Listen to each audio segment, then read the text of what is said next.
बिस्मिल्लाहिर्रहमानिर्रहीम। अस्सलामु अलैकुम वरहमतुल्लाहि वबरकातुहू। नईम जखड़ आपकी खिदमत में हाज़िर है। नाज़रीन, एक यूनानी फ़िलासफ़र है सुकरात, आपने उसका नाम सुना होगा। वो कहता है कि कनाअत जो है ये कुदरती दौलत है और ऐशो इशरत जो है ये मसनूई गुर्बत है। ये बड़ी बड़ी समझने वाली और सोच वाली बात है। आपने सुना होगा कि कुछ लोग इतने गरीब होते हैं कि उनके पास दौलत के अलावा कुछ नहीं होता। जी हाँ, आज हम बात कर रहे हैं तवक्कुल और सब्र के हवाले से। मैं आज आपसे बात करना चाहता हूँ तवक्कुल के हवाले से। देखिए, मैं समझता हूँ कि हमारे मुआशरे में जो दो लफ्ज़ हैं उनको बड़े गलत मानी में लिया जाता रहा है। एक तवक्कुल और एक सब्र। सब्र को इस तरह से हम लोग इस्तेमाल करते हैं, हम कहते हैं कि जी अगर किसी के ऊपर कोई मुसीबत आ जाए हम कहते हैं जी सब्र करो। हालांकि सब्र का मतलब ये होता है कि आप जद्दोजहद करें और ये नहीं कि मुसीबत को पकड़ के बैठ जाएं। इसी तरह जो तवक्कुल है, तवक्कुल का मतलब हरगिज़ ये नहीं है कि आप अपनी कोशिश तर्क कर दें और जो आपके पास है उस पर आप बिल्कुल तकिया करके बैठ जाएं और असबाब को तर्क कर दें। देखें, लफ्ज़ जो तवक्कुल है वो लफ्ज़ वकील से निकला है। यानी आप किसी को अपना वकील बनाते हैं जिसके सामने आप अपने मामलात जो है कोशिश के बाद रखते हैं। ज़ाहिर है खुदा से बेहतर और कौन वकील हो सकता है। तो तवक्कुल का मतलब क्या हुआ?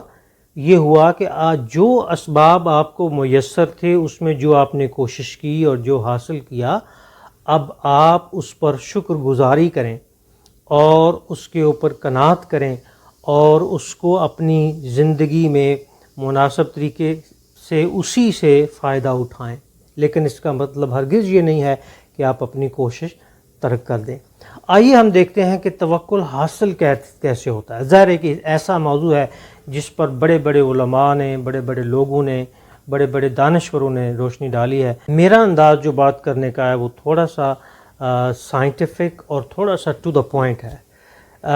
तवक्कुल हासिल करने के लिए सबसे पहली चीज़ जो है वो है शुक्रगुजारी। अब देखिए, ये शुक्रगुजारी जो है ना, ये एक कुंजी है दौलत की। आपने कुरान में पढ़ा होगा, लाइन शकरतुम लाज़ीदन्नकुम, अगर तुम शुक्र करोगे तो मैं बढ़ा दूंगा। ये कैसे बढ़ता है?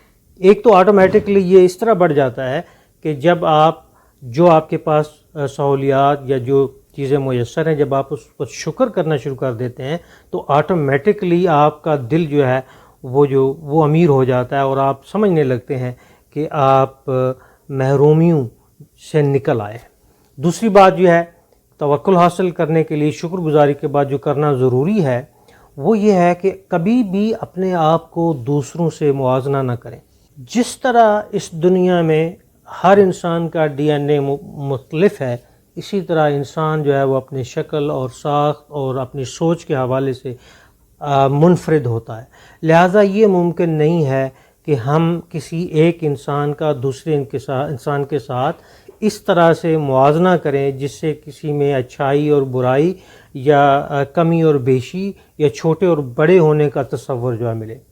तवक्कुल हासिल करने के लिए जो तीसरा काम है वो आपने ये करना है कि आपने फजूल खर्ची जो है वो ख़त्म करनी है। क्योंकि फजूल खर्ची से हम बेशुमार जो हासिल शुदा जो दौलत होती है हमारी या हमारे पास जो चीज़ें होती हैं हम उनका ज़िया करते हैं।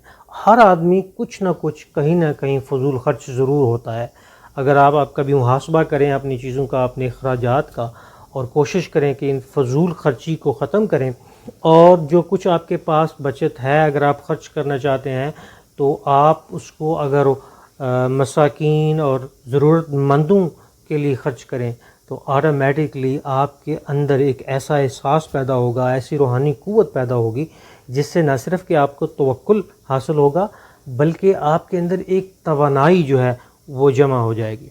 अब ये जो तीनों चीज़ें जिनका मैंने अभी ज़िक्र किया है कि शुक्र करना, अपने आप को किसी के साथ मुआवजा न करना, अल्लाह ताला की राह में ख़र्च करना, फजूल खर्ची से बचना, इससे क्या होता है? इससे आप अपने ज़हन, अपने जिस्म और अपनी रूह को नशोनुमा कर रहे हैं उसकी और उसको तक़वियत दे रहे हैं। जब आपका ज़हन मुतमईन होगा, جب آپ کا دل مطمئن ہوگا، جب آپ کی روح کے اندر سرشاری ہوگی اور شکر گزاری ہوگی، تو آپ کا جو کردار ہے یا آپ کی جو شخصیت ہے اس میں نہ صرف یہ کہ نکھار آئے گا، بلکہ ایک ایسی قوت پیدا ہوگی جس سے آپ اپنے حاصل جو موجودہ اسباب ہیں اس سے بہتر کوشش کریں گے۔ تو توکل بالکل بھی آپ کو گھر بیٹھنے پہ اور ہاتھ پہ ہاتھ رکھ کے بیٹھنے پہ نہیں مجبور کرے گا، بلکہ آپ کو مزید کوشش کرنے کی جو ہے وہ قوت جو ہے وہ عطا کرے گا۔ نبی کریم صلی اللہ علیہ وسلم نے فرمایا تھا توکل کے حوالے سے، ساری باتوں کا حاصل ہے، آپ نے کہا پہلے اونٹ کو باندھو پھر اللہ پر توکل کرو۔ اب یہ نہیں کہ اونٹ کو آپ نے کھلا چھوڑ دیا اور اللہ پر توکل کر دیا، اسباب جو ہیں ان کو ترک کر کے، بلکہ میں سمجھتا ہوں کہ اسباب کو ترک کرنا کفر ہے، کہ آپ اسباب کو ترک کر کے بیٹھ گئے اور آپ نے کہا جی کہ اب جو کرے گا وہ اللہ تعالیٰ کرے گا۔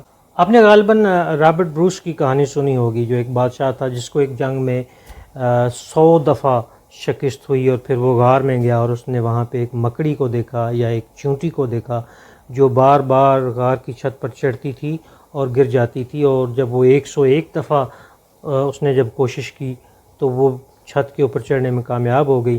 اور یوں بادشاہ نے یہ سبق سیکھا کہ جو اسباب کا ترک کرنا ہے یہ تو اصل شکست ہوتی ہے انسان کی، اور یوں اس نے تلوار اٹھائی اور جنگ جو ہے اس میں وہ کودا اور اس طرح اس کو فتح نصیب ہوئی۔ ناظرین، توکل کرنے کے بعد ہمیں کیا ملتا ہے؟ میں نے جیسے پہلے ذکر کیا کہ ذہن کا سکون ملتا ہے۔ ہم جو ہمارے پاس اللہ تعالیٰ نے نعمتیں دی ہوئی ہیں، جو دولت اور ریسورسز دیے ہوئے ہیں، ہم ان کو مینیج کرنے میں کامیاب ہو جاتے ہیں۔ جیسے کہ میں نے شروع میں عرض کیا کہ کچھ لوگ دنیا میں اتنے غریب ہیں کہ ان کے پاس دولت کے علاوہ کچھ نہیں۔ یہ وہی لوگ ہیں جن کے پاس دولت ہے لیکن وہ اس کو مینیج نہیں کر سکے۔ دولت کی مینجمنٹ جو ہے اس وقت دنیا میں بہت بڑا چیلنج ہے، اور میں آپ کو بتاؤں، یقین کریں کہ اس وقت دنیا میں جو سب سے زیادہ نوکری میں اور جس شعبے میں اور جس جاب میں لوگ یہاں پہ یورپ میں اور نارتھ امریکہ میں پیسے کما رہے ہیں، وہ ہے فائنینشیل مینجمنٹ کا شعبہ۔ وہ مینیجرز، وہ لوگ جنہوں نے کورسز کیے ہوئے ہیں، وہ لوگوں کو اور فرموں کو اور بزنس مین کو بتاتے ہیں کہ دولت کو مینیج کیسے کرنا ہے۔ تو یہ دنیا کا بہت بڑا کام ہے، اور یہ وہی آدمی کر سکتا ہے جس نے توکل سے سبق سیکھا ہو۔ دیکھیں، جب آپ توکل کرنا شروع کرتے ہیں تو اللہ تعالیٰ کریٹر جو آپ کا ہے اور اللہ تعالیٰ کی مخلوق جو ہے اس کے ساتھ آپ کے روابط مضبوط ہوتے ہیں، اور جب اللہ سے، آپ کے خالق سے اور اس کی مخلوق سے آپ کے رابطے مضبوط ہوتے ہیں تو آپ زیادہ مستند ہوتے ہیں معاشرے میں، سوسائٹی میں، اور آپ کو عزت ملتی ہے اور مقام ملتا ہے۔ یہ عزت اور مقام بھی ایک طرح سے دولت ہے، کیونکہ پھر یہ آپ کے لیے ایسے مواقع مزید پیدا کرتی ہے اور ایسے اسباب آپ کو مہیا کرتی ہے جس سے آپ مزید اپنی معاشرتی، اخلاقی اور روحانی جو صلاحیتیں ہیں اور مقام ہے اس کو مضبوط کر سکتے ہیں۔